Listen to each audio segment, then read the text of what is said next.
आमंत्रित किया है। इसके लिए मैं सबसे पहले विभाग के अध्यक्ष, आचार्य और मेरे अग्रज प्रोफेसर सदानंद साहनी जी के प्रति अपना हार्दिक आभार ज्ञापित करता हूँ। चूँकि सब लोग एक समवाय के अंतर्गत बैठे हुए हैं, इसलिए वैरायटी जैसा कोई ग्रंथ लग नहीं रहा, तो सभी को संबोधित कर सकते हैं। इस कक्ष में विद्यमान मेरे मित्र प्रोफेसर आनंद वर्धन जी, जिनके साथ कुछ वर्ष तक मध्य प्रदेश में अध्यापन करने का मुझे अवसर मिला, वो यहाँ विद्यमान है और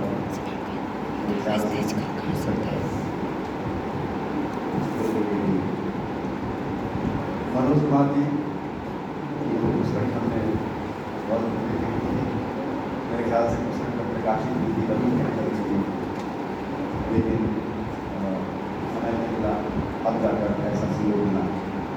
नीरज जी मेरे बहुत प्रिय हैं, अनुज हैं, मेरे परिवार से सुपरिचित हैं। कृष्ण मोहन जी मेरे सहपाठी ही रहे हैं, लगभग जो साथ साथ पढ़े हैं। सुमन जान मैडम से गुरु परिचय वगैरह, मेरे ख्याल से अजीत जी से भी यहाँ पे कुछ भी एक बार। अन्य आदरणीय जो शिक्षक करने प्रोफेसर हैं, प्रभाकर जी हैं, अजीत जी, प्रियंका जी, विवेक जी और भी अनेक लोग यहाँ विद्यमान हैं। इसके साथ साथ ही प्रीतिकर विषय ये भी है कि मैंने उच्च शिक्षा उत्कृष्टता संस्थान में भोपाल में, जहाँ पर प्रोफेसर आनंद वर्धन जी रहे, जिन विद्यार्थियों को ग्रेजुएशन की कक्षाओं में पढ़ाकर स्वेच्छा से अपनी सेवानिवृत्ति लेनी थी, कुछ एक विद्यार्थी भी यहाँ मौजूद हैं, प्रयास और ईशा यहाँ विद्यमान। इस कक्ष में मेरे अत्यंत आदरणीय पारिवारिक जन डॉक्टर प्रदीप सिंह जी भी पधारे हैं।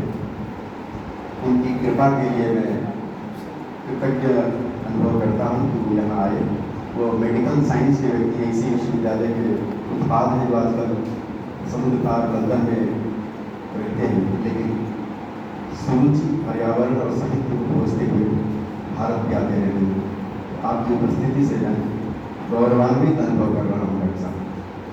अंततः मेरी पत्नी सुमन सिंह यहाँ उपस्थित हैं और जिनकी प्रेरणा से मैं इस पुस्तक का प्रकाशन कर सका, क्योंकि जिस कृति को 36 साल तक लिए चलता रहा, ये बार बार मुझसे कहती रहती थी कि ये आखिर प्रकाशित कब होगी। तो आप सबके बीच मैं बहुत कृतज्ञ अनुभव करता हूँ, आभारी अनुभव करता हूँ कि आपने मुझे यहाँ अथर्वा नाम की कृति पर बोलने के लिए बुलाया। अव्वल ये कि इस कृति के विषय में जो कुछ भी मुझे कहना था वो इसकी भूमिका में और सदन प्रक्रिया और बोधान में कहा है, और मैं भी यही मानता हूँ कि किसी कृति के विषय में जो कहा गया है भूमिका या अन्य माध्यमों से और स्वयं कृति के मूल कंटेंट से भी, उससे इधर उससे पृथक कवि का कोई वक्तव्य भी क्या होगा, और होगा भी तो कितना उपादेय होगा या कितनी सहायता भी कर सकेगा। मुझे इस कृति को लेकर एक बेचैनी रही और एक भय भी रहा कि हिंदी समाज जो बहुत मेधावी समाज है और जिसकी एक लंबी परंपरा है, वो इसे किस रूप में लेगा, कैसे ग्रहण करेगा। मुझे भय रहा। एक भय इस कारण भी रहा कि मेरी भाषा थोड़ी सी अपारंपरिक है, जो वर्तमान समय में समकालीन हिंदी कविता का तेवर रहा है, उससे थोड़ी सी भिन्न है। यद्यपि मैं यह भी कहूँगा कि इस कृति में मैंने अनेक शैलियों का प्रयोग किया है, जिसमें अनेक तरह की विधाओं का भी एक,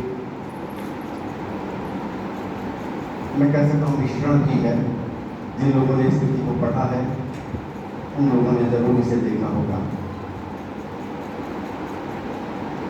बनारस हिंदू विश्वविद्यालय का कुलगीत मुझे बहुत सुंदर लगता है। उसमें एक शब्द आता है, सर्व विद्या की राजधानी। विश्व विद्या की राजधानी, सर्व विद्या की राजधानी, सर्व विद्या की राजधानी। मैं इलाहाबाद विश्वविद्यालय में प्रोफेसर टी पति को सुन रहा था। प्रोफेसर कृष्णमोहन जी यहाँ हैं, हमारे ज़माने में वो मेरे ख्याल से प्रतिकुलपति हुआ करते थे। उन्होंने एक वक्तव्य दिया था, गणित के व्यक्ति थे। उन्होंने कहा था कि कोई भी विश्वविद्यालय यदि विश्वविद्या का आलय नहीं है तो वह क्या विश्वविद्यालय हुआ। स्थानीयता हमें उत्पन्न करती है, लेकिन वैश्विकता ही हमें अर्थ देती है, और इस अर्थ में विश्वविद्यालय में सर्व विद्या का सन्निवेश होना ही चाहिए। और मैं ऐसा भी मानूं कि स्वयं कविता भी एक विश्वविद्यालय है, विश्वविद्या का आलय है। कविता का अपना कोई विषय नहीं होता। कविता में बहाने से सभी चीज़ें आ सकती हैं। सभी प्राध्यापकगण जो कविता पढ़ते हैं, पढ़ाते हैं, वो जानते हैं कि साहित्य में जो जीवन विवेक अनुस्यूत है, वो जीवन विवेक किसी एक डिसिप्लिन का नहीं है, न ही किसी एक विषय का है। उसके तो जीवन का एक आश्रित निश्चित विभव है, एक छना हुआ आसव है, जीवन का रसायन है, जो जगह जगह से ठीक वैसे ही एकत्र हुआ है। जैसे मधुमक्खियाँ अनेक सुंदर फूलों से, यहाँ तक जहरीले फूलों से भी रस ग्रहण कर मधु संचय करती है। पिछले 50 वर्षों में मुझे ये कहने में कोई संकोच नहीं है कि हिंदी कविता ने भारतीय कविता की परंपरा में एक ऐसा साइड लेना जिसे कहते हैं, एक ऐसा आश्रय खोज लिया जिसमें उसकी इस सर्व विद्या भावना की रक्षा ठीक से नहीं हुई।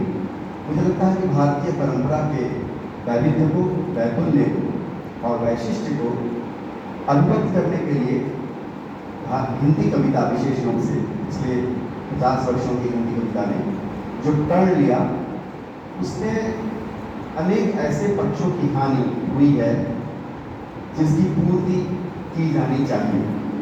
और विद्यार्थी काल में भी मुझे ये ठीक से अनुभव होता था कि हिंदी कविता की जो धारा प्रसाद निराला से होती हुई समकालीन कविता या नई कविता में अज्ञेयों के मूल के माध्यम से प्रमुखता निखर हुई, उसमें से एक धारा का विकास तो प्रकारांतर से हुआ, यद्यपि ठीक से नहीं हुआ, और दूसरी धारा की तो उपेक्षा हुई ही हुई। उसका परिणाम ये हुआ कि सर्व विद्या भावना की रक्षा नहीं हो सकी। और भारतीय परंपरा की कविता तो वाल्मीकि, व्यास, कालिदास से होती हुई भारत की सभी भाषाओं, यहाँ तक कि अपने पाली प्राकृत में भी अभिव्यक्त हुई है, और जो समग्र रूप से मानवता के साथ साथ चराचर की संवेदना से जुड़ती दिखाई देती है, वह जुड़ाव कविता में कम दिखाई दिया। विशेष रूप से विद्यार्थी काल में मुझे यह अनुभव होता रहा। मैं ये कहूँ कि बचपन से मैं कविता लिखता था, ये कोई अतिशयोक्ति नहीं होगी, कविता सब लिखते रहते हैं। कवि होना एक अलग बात है और कविता की नागरिकता को जी पाना एक अलग बात है। मैंने कोशिश की कि कम से कम कवि ना बन सकूं, तो कविता की वह नागरिकता मुझे हासिल हो सके जिसके लिए तुरील ने कहा था कि कविता भाषा में आदमी होने की तमीज़ है। तो आदमी होने की तमीज़ यदि भाषा दे सकती है तो उस भाषा की चेतना को यदि हम साध सकें और भारतीय परंपरा की कविता के दाय को जरा सा उसमें जोड़ सकें, तो मुझे लगता है कि मेरा कवि कर्म सार्थक हो सकेगा। यही कारण है कि कविता लिखते हुए, सैकड़ों हजारों कविताएं लिखते हुए भी मेरी रुचि इस बात में नहीं रही कि मैं कहीं पत्र पत्रिकाओं में भेजकर प्रकाशित करूं और कवि के रूप में जाना चाहूँ। इस बीच मध्य प्रदेश में असिस्टेंट प्रोफेसर होकर चला गया और अनेक जीवन व्याघातों से गुजरते हुए अपनी उस मूल भावना को थामे रहा जो 1992 में एक अद्भुत रात्रि को मेरे मन में प्रकट हुई थी और जिससे अथर्वा की शुरुआत हुई। इसमें 16 पांडुलिपियों की कहानियाँ हैं। ये स्ट्रक्चर, एक शिल्प मैंने ग्रहण किया उन अनेक लोगों से जिनको मैंने स्वाभाविक रूप से पढ़ा, हिंदी में, अंग्रेजी में। अनामदास का पुरखा की जो भूमिका है और जो उसका प्रयोग है, एक तरह से कह सकते हैं, या जो हाइपोथेसिस है पांडुलिपियों को खोजने निकालने की, ठीक उसी तरह से जेम्स रेडफील्ड ने सेलेस्टियल प्रोफेसी में पेरुवियन मैन्युस्क्रिप्ट्स की बात की थी, वह मुझे बहुत अच्छी लगती थी।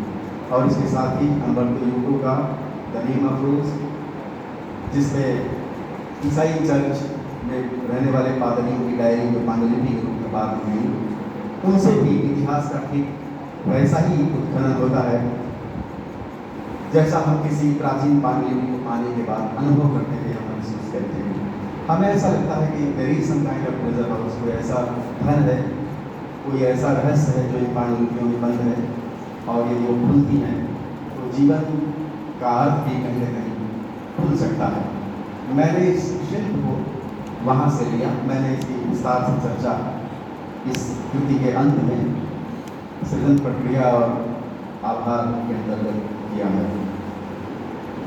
इसके साथ ही विद्यार्थी जीवन में बहुत बचपन में ही मुझे खलील जिब्रान का द प्रॉफिट पढ़ने का मौका मिला था, और प्रॉफिट के माध्यम से मुझे जीवन के उस उल्लास को और उसके साथ ही साथ उसमें निहित एक अद्भुत किस्म के वैराग्य को भी, जो जीवन में आसक्ति और अनासक्ति के द्वंद्व को स्पष्ट करता है, मुझे उससे प्रेरित होने का मौका मिला था।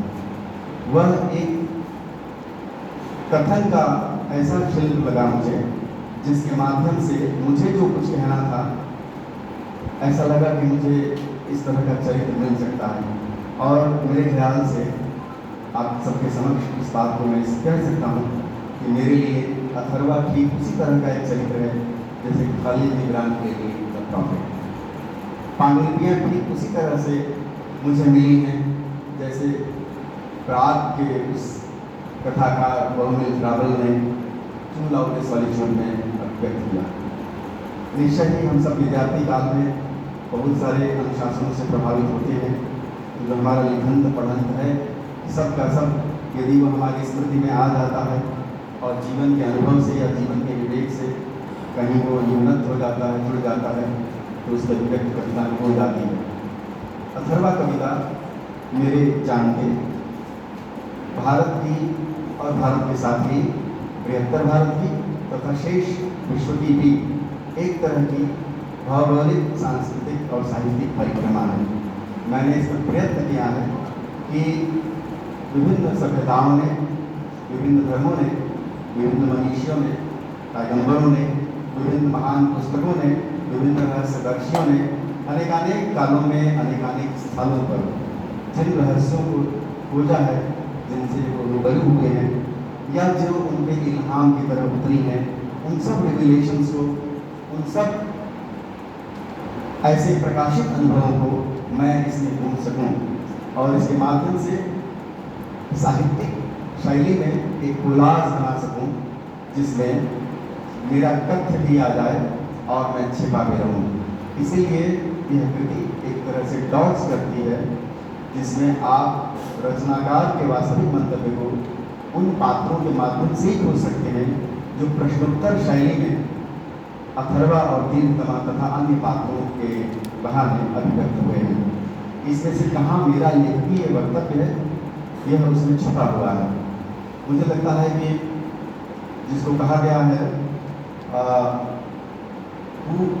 प्राचीन और वर्तमान को जोड़ने के लिए, एक विशाल नरेटिव को बुनने के लिए, आख्यान को संभालने के लिए जिस तरह के शिल्प की ज़रूरत अब आ पहुंची है 20वीं शताब्दी में, वैसी आवश्यकता पुराने लोगों को कम थी। उनका युग बहुत सुपरिभाषित युग था, अच्छे और बुरे में, जागरण और शयन में। अभी 21वीं शताब्दी जागरण की शताब्दी है, कि सो जाने की शताब्दी है, या आधुनिक शताब्दी है, या आधुनिकता से पीछे चलने वाली शताब्दी है। हमारे विमर्श हमारी त्वरा को, बौद्धिक मेधा को तीव्र कर रहे हैं या बोथरा बना रहे हैं, यह स्पष्ट नहीं हो पा रहा है। यहाँ तक कि कविता और दर्शन का जो विरोधाभास है वो इसी वजह से प्रकट होता है क्योंकि दर्शन या भारतीय दर्शन के लिहाज से कहूँ तो जो हमारे दार्शनिक हैं जीवन के विवेक को एक उत्कट अनुभव में ग्रहण कर लेते हैं, ठीक वैसा ही ग्रहीता भाव पश्चिम के बौद्धिक मानस को लेकर उनमें दिखाई नहीं देता और कविता वहाँ फिसलती हुई नजर आती है। अंततः कविता के लिए ये समस्या है कि वह इतिहास को या विज्ञान को या सारे वैज्ञानिक फैलाव को किस तरह धारण करें, विशेषकर तकनीकी जो विस्तार हुआ है उसको किस तरह धारण करें और अपना रास्ता कैसे निकालें। कविता के सामने ये संकट भी है।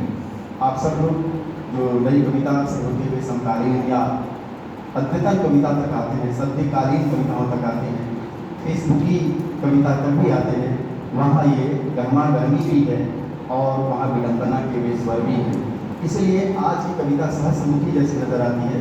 यह समझ में नहीं आता है कि उसमें वास्तविक मुख्य कविता का कौन सा है और मूल कविता या विश्वविद्या की कविता या सर्वविद्या की कविता इसमें किस मुख से अधिकृत रूप से बोल रही है। तो इस किताब में जो नरेटिव मैंने बना है वो इतिहास को ठीक उसी तरह से संभालने की कोशिश है जैसे वर्जिल ने एनीड में कोशिश की थी और उस प्रोटैगनिस्ट को लेकर के उसके इतिहास को धक्का दिया था। कविता कभी कभी धक्का भी दे सकती है। अथर्वा कृति मेरे निकट इस मामले में महत्वपूर्ण हो सकती है मेरे लिए कि वह इतिहास को छोटा सा शौक देती है और वह शौक पाठक के अनुभव करता है। यहाँ तक कि रिचर्ड रोटी जो अभी पोस्ट मॉडर्न थिंकर्स में से बहुत महत्वपूर्ण माने जाते हैं, उन्होंने एक बहुत सुंदर वक्तव्य दिया जो मुझे बहुत अपीलिंग लगता है। कविता और दर्शन के बाबत उन्होंने कहा कि मुझे चुनना होता बचपन से तो मैंने गलती की, एब्स्ट्रैक्ट ट्रूथ को चुनकर, निर्गुण सत्य को चुनकर मैंने गलती की। मेरे लिए तो अच्छा रहा होता कि दुनिया के लिए दुनिया में रहते हुए मैंने एक दोस्त चुना होता जो केवल साहित्य ही दे सकता है। साहित्य का विवेक दोस्ती का है, एब्स्ट्रैक्ट ट्रूथ निर्गुण सत्य का विवेक दूरी का है। तो दर्शन जीवन से अंततः दूरी बना सकता है, कविता वो दूरी संभाल नहीं सकती, मजबूरन उसे हमारे भीतर गुत्थम गुत्था होना ही पड़ता है। यह कृति भी इसका अपवाद नहीं है, इसमें मैं भी लहूलुहान हूँ, गुत्थम गुत्था हूँ और आप सबके सामने ये पन्ने खुले हुए हैं 16 पांडुलिपियों की कथा। उसको यहाँ दोहराने का कोई अर्थ इसलिए भी नहीं है क्योंकि उससे समय व्यतीत होगा और इस पुस्तक में जो लोग पढ़ेंगे वो पा लेंगे। इसके साथ ही साथ एक विशेष बात की ओर अपना वक्तव्य देकर मैं अपनी बात खत्म करूँगा कि इलाहाबाद विश्वविद्यालय में जब अंग्रेजी साहित्य का मैं विद्यार्थी था तो मैं प्रोफेसर मानस मुकुल दास के संपर्क में आया जिन्होंने मुझे जीवन के अन्य रहस्यों से परिचय कराया और साहित्य के उन गहरे अनुभवों की ओर ले गए जिसे हम सामान्यतया मुख्य धारा में नहीं पाते। तो मानस मुकुल दास के उस प्रभाव के कारण ही मैंने अपने जीवनानुभव को काव्य के अनुभव में बदलने का प्रयत्न किया और यही कारण है कि उनके प्रति गुरु ऋण विज्ञप्ति के रूप में यह किताब या पुस्तक उनको समर्पित है। तो उस समर्पण की पंक्ति को मैं पहले पढ़ रहा हूँ और फिर आगे इसमें से कुछ अंश का पाठ करूँगा 15 मिनट और 4 बजे मैं अपनी बात खत्म करूँगा जैसा मुझे अध्यक्ष महोदय ने निर्देशित किया है। इसके समर्पण में जो मैंने लिखा है उसमें मेरी सारी बातें आती हैं, ये मैं उनसे ही कह रहा हूँ और मेरे लिए वो अभी यहाँ मौजूद है। उनसे ठीक मेरा रिश्ता उसी तरह का रहा है जैसा प्रश्नोपनिषद के जिज्ञासुओं का रहा है, केनोपनिषद के जिज्ञासुओं का रहा है, जिनके निकट बैठकर उनके मौन से बहुत कुछ मुझे सीखने का अवसर मिला। ऐसे महान गुरु तो मैंने ये पुस्तक समर्पित की। वो अंग्रेजी साहित्य के प्रोफेसर और अध्यक्ष रहे इलाहाबाद विश्वविद्यालय में। अभी वो 82 साल के अस्वस्थ हैं। अभी 4-5 दिन पहले ही मैं उनसे भेंट करने गया था। उनको मैंने बताया कि बनारस हिंदू विश्वविद्यालय में अथर्वा पर मैं अपनी बात रखने जा रहा हूँ और फिर से एक बार आपको स्मरणांजलि अर्पित करता हूँ। सौंप रहा हूँ वही पुराना विस्मय। मुझे लगता है कि विस्मय जीवन का सार है, जिसके भीतर से विस्मय चला गया वह जीवन के सौंदर्य को नहीं परख सकेगा, ना ही उससे हर्षित हो सकेगा। सौंप रहा हूँ वही पुराना विस्मय, समा गया था अनजाने ही जो आंखों में, जिनमें उतरा उसी रूप का है प्रकाश यह काल। सौंप रहा हूँ वही पुराना विस्मय, समा गया था अनजाने ही जो आंखों में, जिनमें उतरा उसी रूप का है प्रकाश यह काव्य। समर्पित करता हूँ मैं गंधक्षत कुमकुम सा। ये उनके प्रति मैंने ये निवेदन की पंक्तियाँ लिखी। अब मैं इस कृति के कोशिश कर रहा हूँ, क्योंकि विद्यार्थी भी हैं, शोध के हमारे शोध के विद्यार्थी भी हैं, सामान्य विद्यार्थी जो भी हैं, तो कौन से अंश इसमें से मैं पढ़ूँ मेरे लिए थोड़ा कठिन है, मुश्किल है, क्योंकि सब एक दूसरे से जुड़े भी हैं और सब एक दूसरे से अलग भी हैं। 16 पांडुलिपियों की कहानी में मैंने अथर्वा को ठीक उसी तरह से परिकल्पित किया है जैसे प्रोफेट को कल्पित किया खलील जिब्रान ने, जो हाइपोथेटिकली सब प्रश्नों के उत्तर जानता है। हम एक ऐसे पात्र की ओर चलते हैं, एक ऐसी अवस्था से जहां हम बहुत कुछ नहीं जानते, मैं स्वयं बहुत कुछ नहीं जानता, लेकिन हर्ज क्या है ऐसे पात्र की कल्पना कर लेने में जो बहुत कुछ जानता है। मैं नहीं जानता हूँ लेकिन वो जानता है।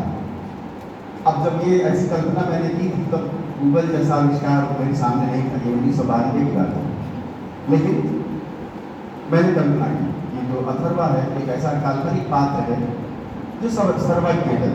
अब उसकी सर्वज्ञता को प्रमाणित करने के लिए मैंने उपोद्घात में कुछ लैंग्वेज गेम खेला, भाषा का खेल भी और भाषा का छल भी, क्योंकि अथर्वा एक प्राचीन नाम है और स्वाभाविक तौर से मैं पाठक को एक ऐसे परिवृत्त में ले चलना चाहता था, ऐसे परिमंडल में जो आधुनिकता से थोड़ा कटा हुआ हो। अगर मैं इसकी जगह रामदास रख देता तो वो बात मैं कन्वे नहीं कर सकता था, या हरिशंकर नाम लिख देता तो नहीं कन्वे कर सकता था। नामों का भी अपना एक रूप है और वही कन्वे करते हैं चीज़ों को। कुछ वस्त्र विन्यास वेशभूषाएँ भी महत्वपूर्ण हो जाते हैं, आंगिक आहार्य अनुभवों में आते हैं नाट्य शास्त्र। तो इस तरह से मैंने ये एक नाम चुना और उस नाम को जो ही मैंने चुना तो मुझे बहुत रुचिकर लगा ये बताना कि ब्रह्मा के प्रथम पुत्र का नाम अथर्वा था और ब्रह्मा ने अपने सारे ज्ञान को, जिसको क्लासिफाई किया गया त्रयी में, वो तो समग्र ज्ञान है, उसको उन्होंने सबसे बड़े पुत्र ज्येष्ठ पुत्र अथर्वा को दिया। यानी ज्ञान जो सर्व विद्या जो है तो सबसे पहले अथर्वा को ही दी गई। तो उससे मेरा काम चल गया। तो तार्किक रूप से मुझसे पूछेगा तो मैं कहूँगा कि देखिए, ब्रह्मा देवा नाम प्रथमा संबभूव विश्वस्य कर्ता भुवनस्य गोप्ता स ब्रह्म विद्याम सर्व विद्या प्रतिष्ठान। सर्व विद्या शब्द यहाँ आया। स आने वह उस अथर्वा ने, उस ब्रह्मा ने स ब्रह्म विद्याम, उस ब्रह्म विद्या को सर्व विद्या प्रतिष्ठान, सर्व विद्या की प्रतिष्ठा के लिए अथर्वाय ज्येष्ठ पुत्राय प्राप्त, अथर्वा नामक ज्येष्ठ पुत्र के लिए बताया, कम्युनिकेट कर दिया। अपने सबसे बड़े पुत्र को उसने सर्व विद्या को प्रतिष्ठित कर दिया। यहाँ से मेरा काम चल गया कि अथर्वा जो है वह सर्व विद्या का एक प्रतीक है। अब सब सर्व विद्या का प्रतीक है तो काव्य भी है। काव्य हमारी भारतीय संस्कृति में कला के रूप में परिगणित नहीं है, काव्य हमेशा विद्या है। तो विद्या है आप, क्योंकि उसका उद्देश्य है, क्योंकि कोई भी विद्या वो दोनों ओर से दिखा सकती है, आत्मा को भी और आत्मीयता को भी। जो दिखा सके वो विद्या है। तो काव्य इस अर्थ में एक विद्या है जो अथर्वा के पास है। मैं ये भी कह सकता हूँ, मैंने भूमिका में कहा भी है कि मैं कह सकता हूँ कि अथर्वा पहला कवि है। कविता एक विद्या है, वो विद्या उसके पास है, तो अथर्वा पहला कवि है। उससे भी मेरा काम चल गया। सर्व विद्या है उसके पास, सब जानता है वो, और कविता है उसके पास। इसलिए आप देखेंगे कि इसकी शिल्प में सबसे पहले जो शुरुआत हुई है उसका नाम है काव्य पाठ। ये पूरी किताब मूलतः काव्य पाठ है। कुछ मित्रों की, पार्षदों की, अंतरंग मित्रों, वे सब कविता ही बोलते हैं और कविता में ही अपने प्रश्न करते हैं, कविता में उसका उत्तर देते, सुनते हैं या मनन करते हैं। तो काव्य पाठ से जो पहली पांडुलिपि है उसका पहला खंड है काव्य पाठ, अंतिम पांडुलिपि है उसका अंतिम खंड है शांति पाठ। शांति पाठ भी एक परिकल्पना है। हम शांति पाठ जब स्वस्ति वाचन करते हैं उसका अर्थ ये नहीं है कि सब चीज़ें शांत हैं। शांति की प्रतिष्ठा के लिए, शांति अंत में बचेगी, शम बचेगा, इसलिए वो पाठ किया जाता है। और आपने उसमें पढ़ा होगा कि उसमें औषधियों की भी शांति की प्रार्थना की जाती है। तो क्या औषधियाँ जो हैं अशांत हैं? नहीं, औषधियों के भीतर एक तत्व है शम, कल्याण करने वाला। शांति पाठ से जागृत होता है। तो काव्य पाठ से शांति पाठ तक मूलतः यह किताब पाठ की किताब है, ये कविता है। और इसमें स्वयं अथर्वा भी एक कवि है, उसके मित्र भी कवि है, प्रश्न पूछने वाले भी कवि है। और दीर्घतम नाम का एक ऐसा पात्र है इसमें जो संशयवादी पात्र है, जो हमारी आधुनिकता को प्रतीकित करता है। जो हम सोचते हैं, मानते हैं, जैसा चाहते हैं या जैसा होते हैं, वो ठीक बिल्कुल साफ साफ अथर्वा के सामने खड़ा है और अपने प्रश्न ठीक उसी तरह से पूछ रहा है संवादी स्वर में, जैसे प्राचीन काल में हमारी परंपरा में ज्ञान तक जाने के बाद जैसे रास्ते बना रहे थे। तो काव्य पाठ से शांति पाठ तक इन 16 पांडुलिपियों में जीवन जगत के वे सभी प्रश्न जो हमें छूते हैं या छूते प्रतीत होते हैं या जो हमें परेशान भी करते हैं, वो सभी मिल से। स्टूडेंट लाइफ में, विद्यार्थी जीवन में मुझे ये प्रश्न बहुत परेशान करता था कि आखिर वैदिकों का जो ज्ञान है वो बौद्धों के हृदय से मिल क्यों नहीं जाता। मैं प्राचीन इतिहास का विद्यार्थी था बीए में, तो मेरे लिए बहुत कठिन प्रश्न था और उन्मोचित करने वाला प्रश्न था। और इसी प्रश्न के उत्तर में मैं अनेक चीजें पढ़ता रहता था या सोचता रहता था कि आखिर वैदिकों का जो प्रकाश है, जिस पर हम गर्व करते हैं, सारा जो वैदिक साहित्य है, जो मस्तिष्क का साहित्य है, बहुत उल्लास का साहित्य है, प्रमुदित मस्तिष्क का साहित्य है, उसमें बड़ी उज्ज्वलता है, उसके तरंगों में बहुत ऊंचाई है, ऐसा समुल्लसित तरंगवाही ज्ञान बौद्धों के संवेदनशील लहरीले ज्ञान से मिलकर एक में क्यों नहीं हो जाता।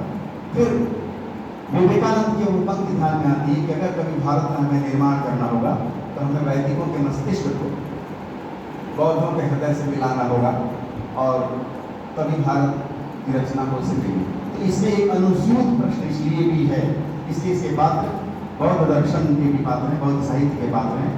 वे इंसान एक प्रमुख पात्र है इसका, जो पांडुलिपियों को खोजता है। 7 पांडुलिपियाँ उसको मिलती हैं, बाकी पांडुलिपियाँ उसको नहीं मिलती। कुछ पांडुलिपियाँ वे इंसान को न मिल करके इब्न बतूता को मिलती है, प्रतीकात्मक है, अल-बेरूनी को मिलती है, प्रतीकात्मक है। कुछ रोम के कैथेड्रल में मिलती है, प्रतीकात्मक है।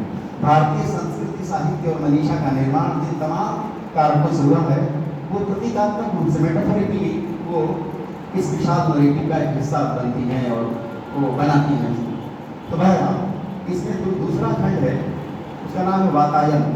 और वातायन जो है, दरअसल इतिहास को मैंने इसमें कहा है। इतिहास मेरे लिए एक वातायन है, एक खिड़की है जिससे हम उधर जाते हैं और उस मूल मंतव्य की ओर भी जाते हैं आज जिससे इतिहास बनता है। इतिहास केवल घटना नहीं है। इसमें बड़ी सुंदर एक घटना ये हुई है कि जो ये यहाँ विज्ञापन जारी किया गया, जिसने मैडम ने कोई जारी किया, प्रियंका मैडम ने, कहाँ है वो प्रियंका मैडम, उन्होंने बहुत सुंदर अंश उसमें से चुना हुआ है। और वो अंश ये है, मेरे लिए सुंदर है, भाई मेरी कविता है तो मुझे अच्छी लगेगी, स्वाभाविक सी बात है। तो वो अंश उन्होंने ग्रहण किया है, मुझे लगा कि मुझे उस बात को यहाँ सुनाना चाहिए और इसी बात पर हमारी बात समाप्त हो जाएगी। पहला खंड है इतिहास जन्म। इतिहास को कौन बनाते हैं, इतिहास है क्या चीज, और बाद में भी आएगा इसमें। इसमें 13वीं पांडुलिपि है जिसका नाम है अतिमानस, वहाँ फिर से इतिहास आएगा। एक पात्र है अपाला, वो बोलेगी इतिहास क्या है। यहाँ दीर्घ का नाम पूछता है जो संदेहवादी पात्र है। उठ आई हैं हवाएं एक झटके से, किसी अनाम अनपहचानी विपत्ति सी, मानो झिझोड़ कर समय की सुनहरी शाखों को, इस आदिम युग का एक अध्याय लिख रही हूँ। कल्पहीन शिराओं का भूले, धरती का विशद जीवन, हिंसक फलों को पाने को, अक्षरों को कीलित कर रहा है अथर्वा।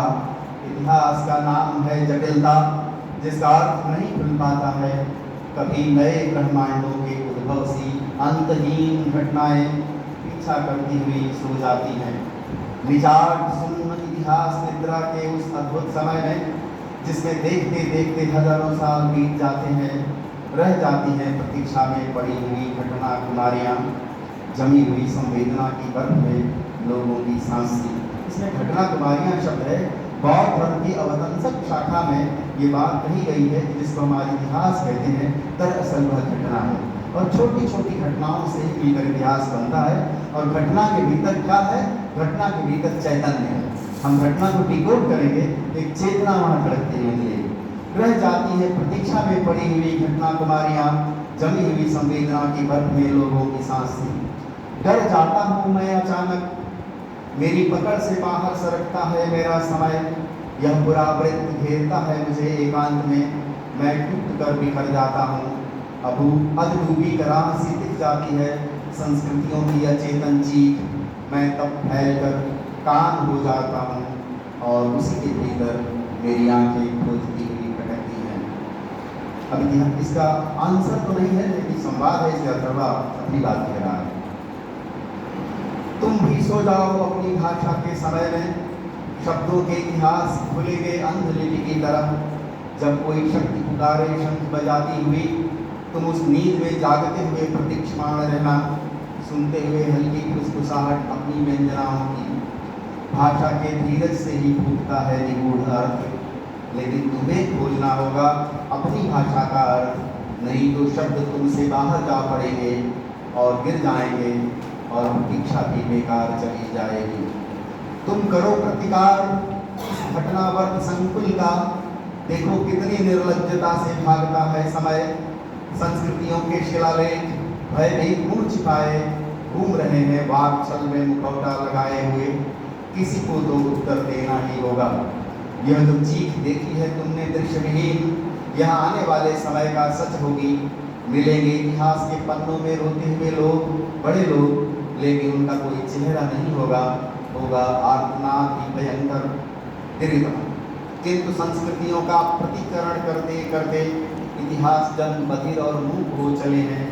अर्थ के एकांत वियोग में हवाओं ने रुदन प्रारंभ कर दिया है। जिन वैचारिक ध्रुवांतों से गढ़ा जा रहा है यह पूरा वृत्त आदिहीन लगता है। कल्पक इसका नहीं है कोई, कल्पक नहीं है कोई अथर्वन। आती है नींद मुझे अपने ही सृजन में, हम एक ऐसे घोर बियाबान में चांदनी रात को परछाई पकड़ने चले हैं, जब हमारा मूल स्वत्व ही खो चुका है और इस बिगड़ दुर्गम महावन में चौराहों के गंतव्य अतर्क दिशाओं में खो जाते हैं। अथर्वन इतिहास भी कैसा भयावह समुद्र जैसा अकल्पनीय एकांत जल ढोता चुप चुप चेतना के अंधकार में फैलता हुआ लगता है। सभ्यताओं के जहाज खड़े हैं घात लगाए, इस व्यथा के घोर निर्जन में कोई किसी का नहीं होता। उड़ते हैं सारे पंछी इस जहाज से बाहर और खोजते हैं दिशाएं चिर परिचय की, पर पंख थके वापस वहीं लौट आते हैं हम इतिहास के रूप जन। अभी सुनी नहीं आपने अश्वारोहियों की परचापे, रौंदने को पढ़ी आ रही है इधर ही। घोड़ों की टापे, घोड़ों की टापे, घोड़ों की टापे, क्या करें भाषा की नींद से अर्थ में जागे। बताओ जल्दी बताओ, अब हम क्या करें इस सारे परिदृश्य से बाहर। यह जीवंत इतिहास एक मरियल बैल सा मुंह से झाग फेंकता सा लगता है। हम कहीं सब कुछ से छूट न जाएं। मुझे भय है अथर्वन, मुंह फाड़े व्याग्रे सा यह दूसरा इतिहास हमें लील न ले कहीं। और क्या इतिहास के अभिजन प्राचीनों से घोषणा नहीं कर रहे? सुना नहीं तुमने? देखो उनके वैतालिक आवाज आती है, सावधान अपनी रक्षा करो स्वयं। ये अभी 2-3 वर्षों में हमने बार बार सुना।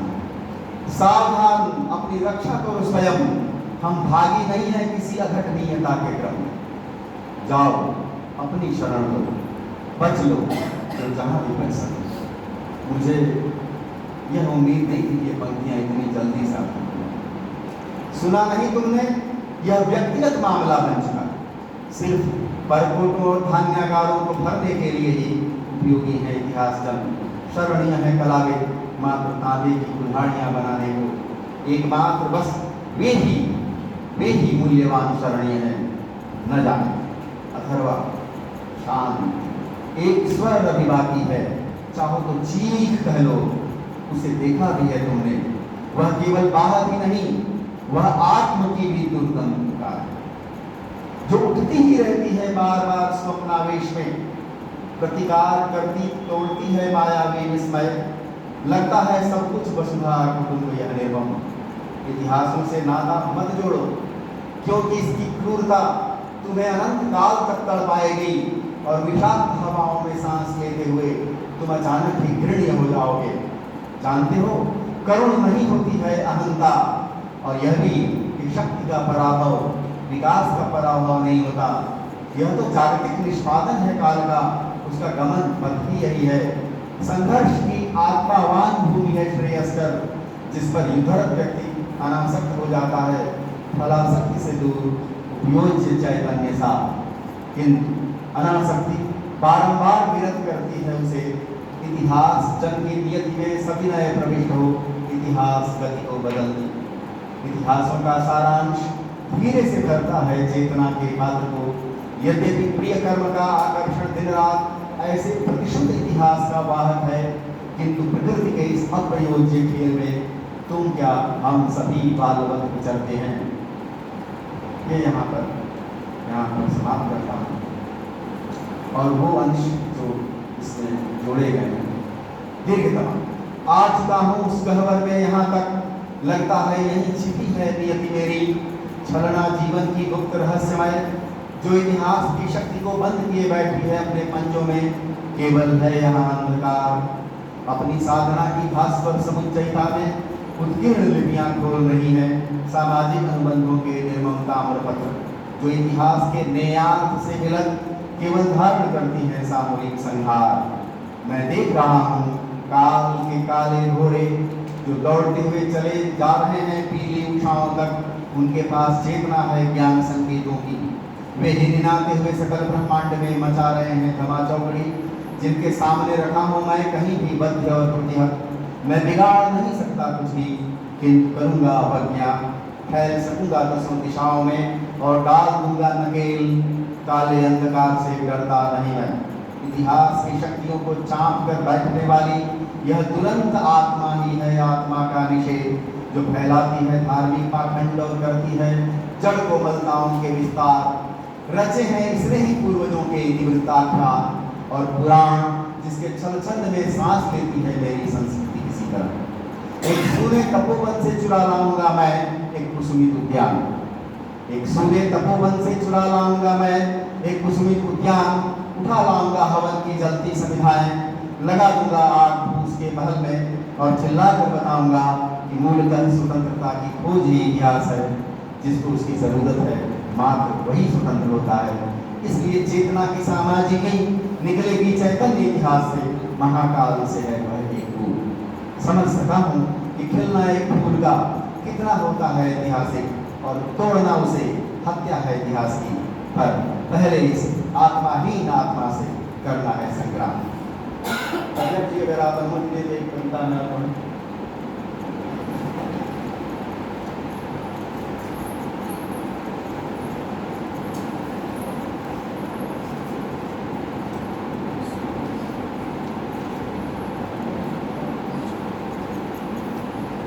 इसमें एक कविता है धर्मचक्र, और ये कविता 2000 में लिखी गई। इसकी रचना 26 सालों में फैली हुई है। 1992 से 2017 तक में लिखी गई। इसमें 2002 से 2012 तक इन 10 वर्षों में मैं कुछ एक भी पंक्ति नहीं लिख सका, और प्रतीक्षा करता रहा कि वैसा मानसिक आवेश फिर से पैदा हो सके। तो जो अभी एक अधूरापन मन में विद्यमान लग रहा है और जिसकी वजह से मैं इसे पूरा नहीं कर पा रहा हूँ, तो वह संभवतः पूरा हो सके, उसकी प्रतीक्षा में ही इतना समय लगा। तो इसमें जो कविता है धर्मचक्र, ये 2000 में लिखी गई थी। और आपको ध्यान होगा कि उस समय बामियान के बुतों को तालिबानी आतंकवादियों ने तोड़ दिया। अब मैंने पहले ही कहा कि मैं वैदिक संस्कृति और बौद्ध संस्कृति में मेल मिलाप करने के लिए बहुत आग्रही चित्त वाला विद्यार्थी था, और उसकी खोज में जहाँ तक जाना चाहिए था, मुझे लगता है कि मैं वहाँ तक गया। अब इस क्रम में कितनी पुस्तकों को पढ़ा और कितने संदर्भ जुटाए, एक अंतहीन और अकथनीय विषय है। लेकिन फिर यहाँ पर भी आश्चर्य का विषय है कि मेरी बात जो सन 2000 में मैंने कहा, एक बार फिर साबित हुई जब तालिबानियों ने फिर से अपना वर्चस्व स्थापित कर दिया। ये तालिबानी प्रतीक रूप में है, और ये किन किन रूपों में प्रतीक के रूप में दिखाई देते हैं। तो इसमें एक सूरदास का तानपुरा है, और सूफियों की भी कविता है जिनको कहा जा रहा है कि उनका प्रेम गीत मतलब, तो कई तरह के हैं।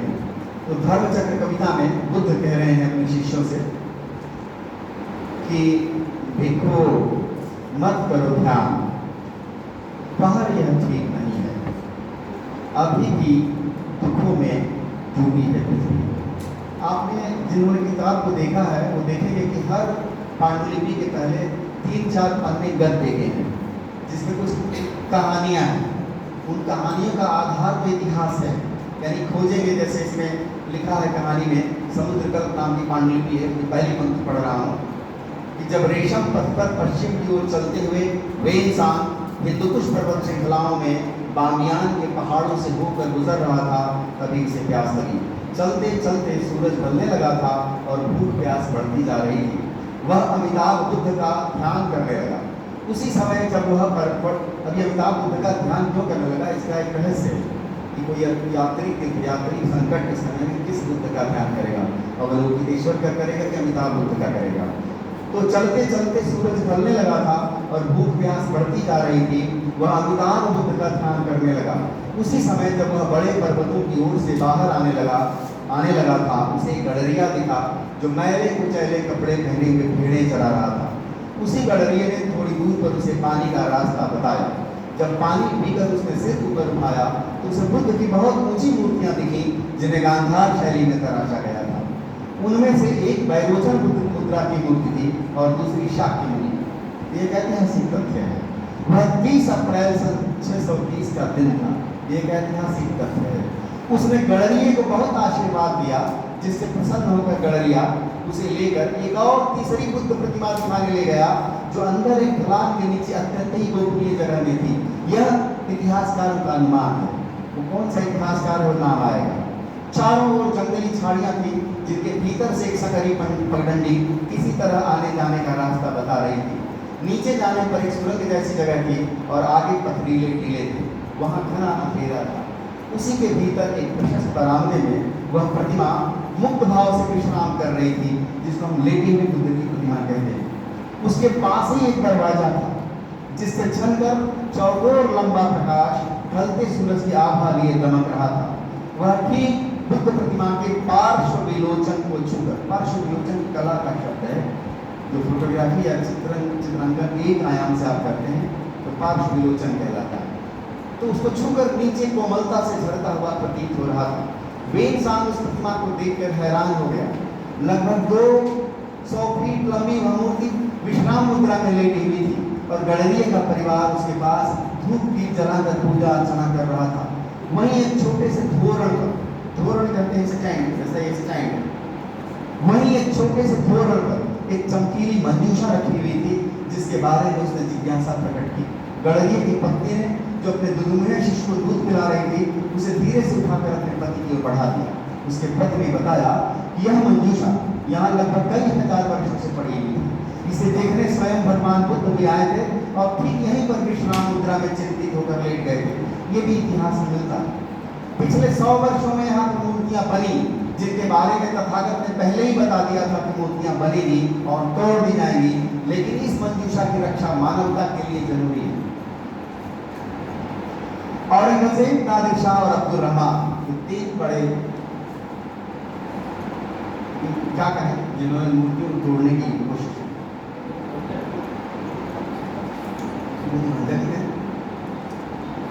इन्होंने कोशिश की। उसमें औरंगजेब भी आश्चर्य होगा, आर्टिलरी लेकर गया, पाँव को तोड़ा उसने। औरंगजेब, नादिर शाह और अब्दुल रहमान ईरान का राजा था।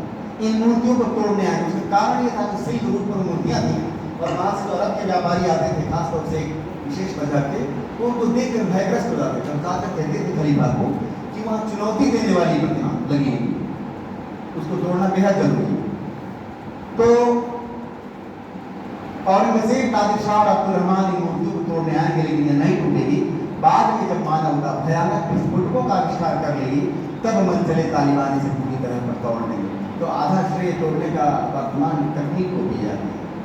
इसके बाद धरती पर आने वाली सुदूर अंतरिक्ष की दिव्य महालक्ष्मियां अपनी महाशक्तियों को लेकर चली जाएंगी, क्योंकि बुद्ध की वैरोचन मुद्रा है। उसके बाद करुणा का अंत हो जाएगा और धरती वीरान और बंजर हो जाएगी। ऐसे समय में इस मंजूषा से ही मानवता का कल्याण होगा। इतिहास के दुर्भाग्य से आगे चलकर यही हुआ।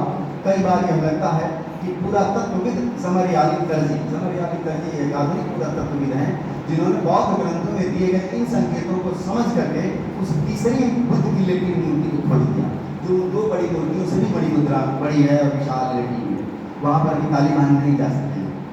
एक क्षण मौन रहकर गणरीय ने दोनों घुटनों पर झुककर मंजूषा को हाथों से माथे पर लगाकर वेनसांग को दिया।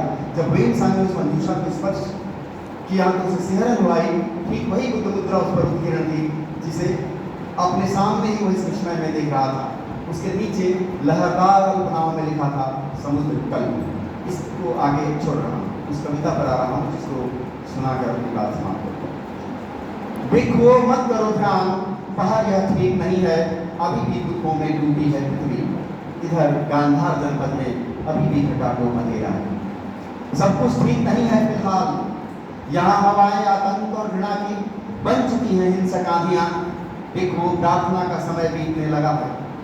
इधर मेरी तबीयत कुछ ठीक नहीं लगती है, जोड़ों में रह रह कर दर्द उठता है।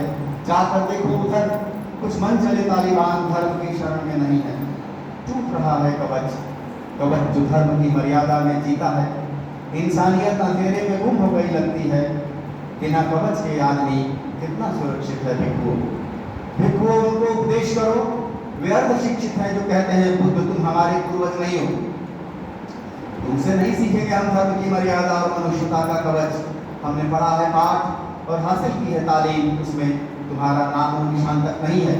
तुम्हें मिटाना ही मजहबी उसूल है और तोड़ना तुम्हें ही मजहब, सीख यही पाई है हमने।